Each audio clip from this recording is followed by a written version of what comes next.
is not ending too well. You see that yellow thing between the truck in front of me and my truck? Yeah, I'm being towed. Was at the hardware store and about to leave. The darn truck tried to turn over a half a time, and that's it. So I've got some kind of electrical issue here that is not allowing this truck to start. I don't know if it's a rusted connection. It's not a battery issue because the battery is, holy crap, she's taking me around this turn pretty darn quick. Oh man, here we go. It's not a battery issue because I just put a battery in it 6 months ago. Hey, that new radiator is working for me. The temperature is running about 10 to 20 degrees cooler than it did before changing the radiator. Well, I am sitting in line this morning at Purdue. We've got one truck at the pit dumping now. I've got one ahead of me, and there was one pulling up behind me as I was pulling off the scale. It's what is it, Monday? Yeah, it's Monday morning, the 27th. Yeah, whatever Monday morning is, September. So I'm gonna get into the full swing of things, harvesting corn this week. I only cut the one load last week. The moisture was running 17.5% to 18%, just a little bit higher than I wanted it to. So I cut another load on Saturday. Moisture seems to have come down to about 17%. So this load that I've got on is a mixture of between 17 and 18%. So I wanted to dump that here.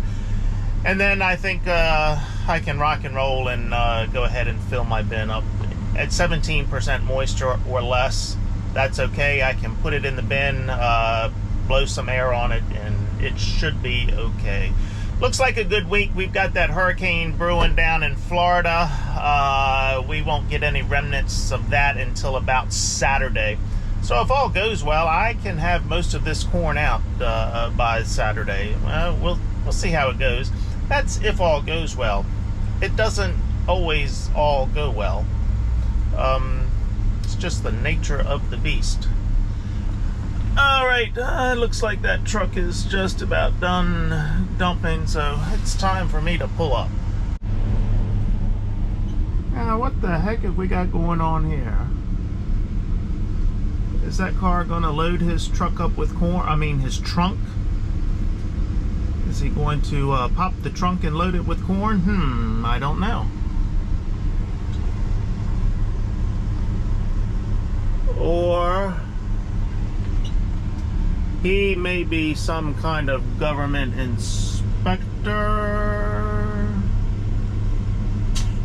You just never know what the government is looking for.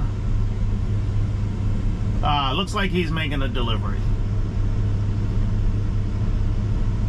Maybe some kind of chemical for weevils, I don't know.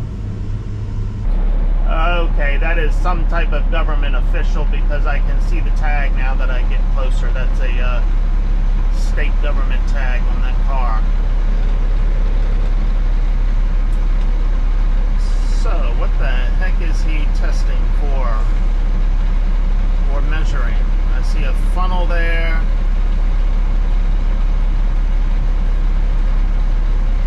He's dumping.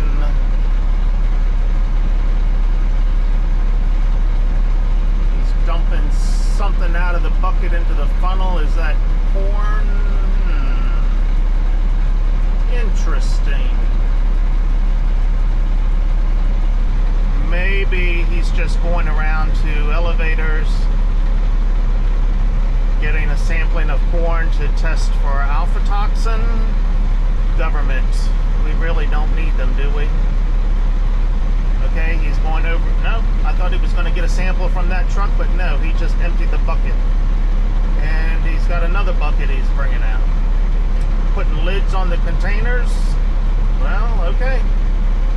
I guess I'll never know. Hey, I got the skinny on the government inspector. So what he was doing is moisture samples. So each bucket had a piece of paper in it with the moisture on it, I guess from what Purdue checked. So he was taking those samples back to the office and checking them against their moisture meters to, I guess, to make sure Purdue is on the up and up. So there, I just came out when I pulled up to him. I just came out and asked him, hey, what are you testing for here? What are you doing? And he told me. So there we go. Well, guess what that is? Yup. That's the starter. That is off of this truck here, the one that left me at the hardware store the other day. And I had to get a tow down here by the farmer's daughter.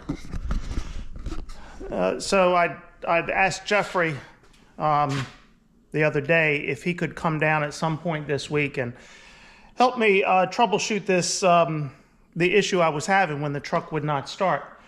Because it wasn't a battery issue, I did know that. So I figured we were going to need two people, you know, one underneath of the truck to with the test light and somebody up in the cab to turn the ignition to figure out what was going on. Well, as soon as he got under there, he saw the issue.